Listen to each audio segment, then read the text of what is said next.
That view, that idea that God is somehow different in the Old Testament and New Testament, it's not a new idea. It's also not a true idea. Somehow that there's the wrath of God in the Old Testament, but not in the New.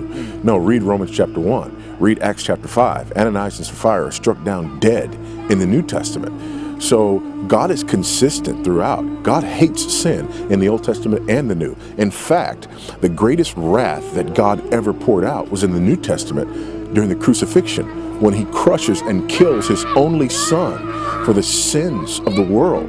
There is nothing more wrathful than that moment, and it is a New Testament moment. That's the God on the right side of the Bible, not the left side of the Bible. So it's completely false to argue that somehow God's nicer in the New Testament than he is in the Old.